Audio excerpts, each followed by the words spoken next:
KPK usut dugaan korupsi tanah di Pulau Gebang. Wagub DKI pasang badan. Denny Siregar, jangan-jangan ini yang bikin si BW cabut dari TGUPP? Sedap-sedap ngeri, ditulis oleh tim redaksi jurnal, dikutip dari berbagai sumber.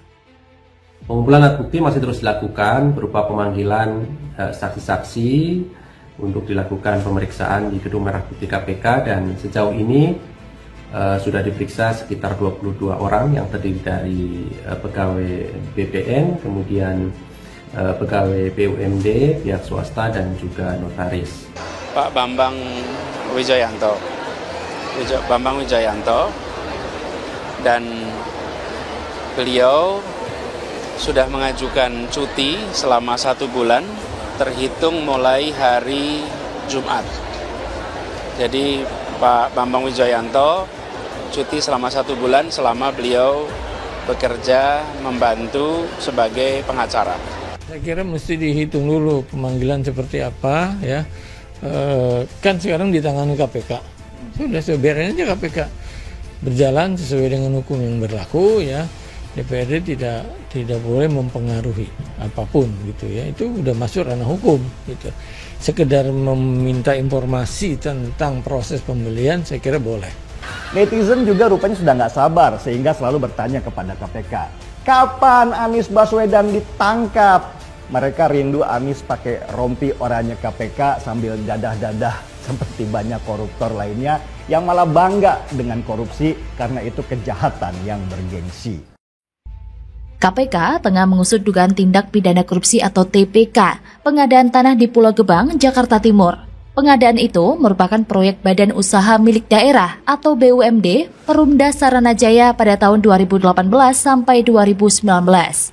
Hingga Wakil Gubernur DKI Jakarta Ahmad Riza Patria pun mengatakan pihaknya menghormati proses hukum kasus dugaan korupsi pengadaan tanah di Pulau Gebang. Riza mengatakan penyidikan yang sedang dilakukan KPK merupakan bagian dari tugas aparat penegak hukum. Pemprov DKI Jakarta katanya telah memiliki aturan khusus yang menjauhkan jajarannya dari praktik korupsi.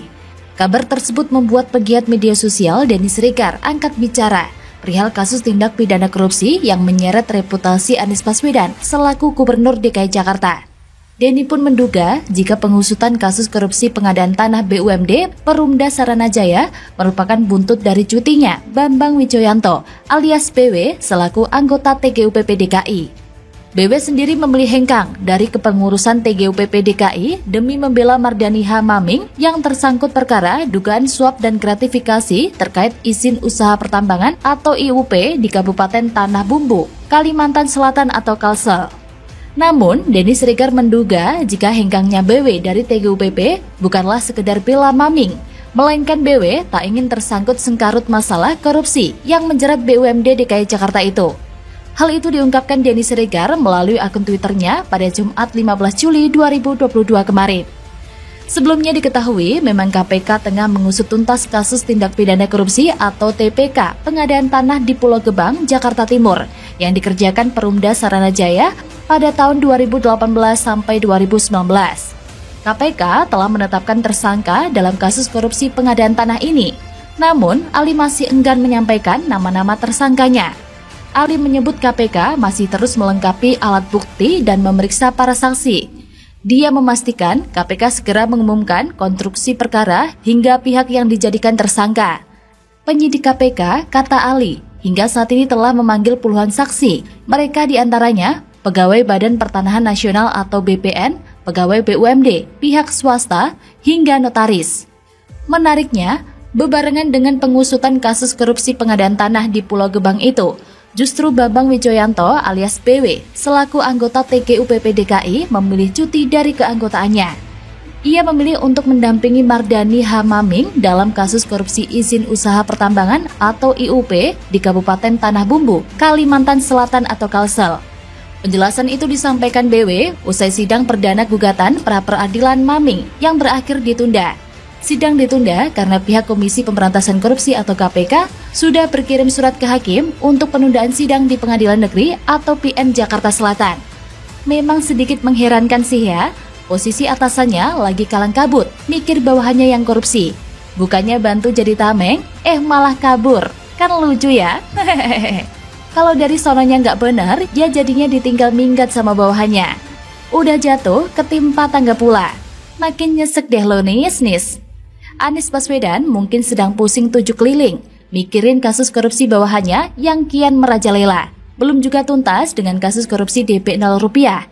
Kini pindah ke tanah Pulau Gebang. Jangan-jangan habis ini Anies gulung tikar. Jabatan deh maksudnya, karena saking malunya. Emang barisan gak bener, mau diapa-apain tetap aja bikin blunder. Alhasil satu persatu pendukungnya minggat. Saya rasa BW mulai waras nalarnya. Keputusannya meninggalkan Benalu seperti Wan Prestasi adalah langkah yang benar. Buat apa mempertaruhkan karirnya hanya untuk gak bener seiman, yang ujung-ujungnya bakal dibuat kambing hitam. Begitulah kira-kira. Bagaimana menurut Anda? Keterlaluan. Edit foto Ahok telanjang. Seorang warganet sebut Ahok anak babi tunggangi babi. Kadal gurun harus diberantas. Ditulis oleh tim redaksi jurnal, dikutip dari berbagai sumber. Seorang netizen di media sosial bernama Bobby Andika memposting sebuah foto editan yang memperlihatkan Komisaris Utama PT Pertamina, Basuki Cahayapurnama atau akrab disapa Ahok, telanjang sambil menaiki seekor hewan babi. Foto editan yang memperlihatkan Ahok tengah telanjang sambil menunggangi seekor babi itu diposting netizen Bobby Andika lewat Twitter pribadinya @bobbyandika11 seperti dilihat pada Selasa 12 Juli 2022. Dalam narasi unggahannya, ia melontarkan hinaan terhadap Ahok dengan menyebut mantan gubernur DKI Jakarta itu sebagai anak babi yang lagi menunggangi babi. Pada unggahan lainnya, netizen itu juga mengedit foto Ahok seolah tengah memakai sorban berwarna putih.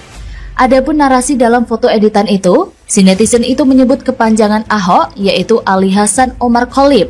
Tak hanya itu, netizen Bobby Andika juga sempat menanggapi postingan Sekjen Aliansi Indonesia Timur, Bobi Risakota, yang membandingkan antara sosok Anies Baswedan dengan Ahok.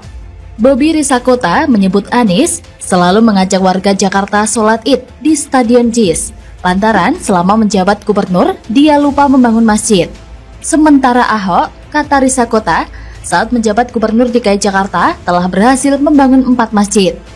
Menanggapi postingan Bobby Risakota yang membandingkan antara Anies dan Ahok soal pembangunan masjid itu, netizen Bobby Andika pun tampak geram. Ia meminta Bobby Risakota menunjukkan masjid mana yang dibangun oleh Ahok. Ia juga menuduh Bobby Risakota adalah penyebar hoax. Padahal jika dilihat nih, apa yang diungkapkan oleh Bobby Andika itu sendiri adalah salah satu hoax yang sangat parah. Dan menyebarkan kebencian juga masuk perilaku yang kurang pantas dan terkesan sebagai orang yang tak terdidik. Terlebih mengedit dan menyebarkan foto yang masuk pada ranah penghinaan. Hal tersebut dapat terjerat hukum yang begitu berat dan harus dipertanggungjawabkan sebagai bentuk upaya jera bagi para kadal gurun. Perilaku para kadal gurun ini efek sakit hati, sebab orang yang mereka rendahkan sekarang ditinggalkan. Orang yang mereka jatuhkan sekarang jadi pimpinan. Sementara orang yang mereka tinggikan sekarang malah direndahkan serendah-rendahnya. Orang yang dimuliakan justru semakin dihinakan. Menggunakan kata dihinakan karena yang bersangkutanlah yang membuat dirinya sendiri hina, bukan pemerintah dan bukan Anda. Ahok ini menjadi pelajaran penting bagi kita semua sobat. Bukan hanya kadrun saja yang harus belajar. Itu pun kalau mereka mau belajar loh ya. Melainkan kita semua agar belajar untuk tidak terlalu mencintai dan membenci sesuatu. Yang standar aja deh, karena di hari esok tidak tahu apa yang terjadi. Kalau bangsa kita mau negara kita yang tercinta ini maju, kebencian seperti inilah harus disembuhkan. Perbedaan pendapat itu alami.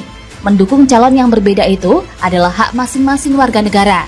Kampanye itu baik kalau dilakukan dengan sehat. Kampanye negatif dengan membuka kekurangan pihak lawan masih bisa diterima selama dalam batas wajar dan tidak melanggar etika dan hukum. Kampanye hitam yang mengandalkan hasutan berdasarkan kebohongan adalah hinaan, sangat hina. Hanya orang malas, lemah, dan kulas yang menggunakan kampanye hitam. Maka kalau mau menarik ke atas, sejatinya agama itu hanya ada 2 hal, yaitu keadilan versus kezoliman. Agama apapun yang dianut, apakah sudah selaras dengan keadilan? Dan orang-orang yang menggunakan agama sebagai alat pencapai kepentingan pribadi atau kelompok dan menindas kelompok lain adalah kezoliman. Dan orang-orang yang sok anti agama tapi ikut menjadi provokator agar terjadi keributan juga adalah pendukung kezoliman. Jadi tinggal memilih saja mau berpihak kemana. Memang zaman ini penuh dengan keracunan, namun tetap dibutuhkan sikap bijak. Kalau tidak, ya ikut arus atau mengekor-ngekor, membuat kegaduhan, lalu mengaku sudah sok sangat logis. Bagaimana menurut Anda?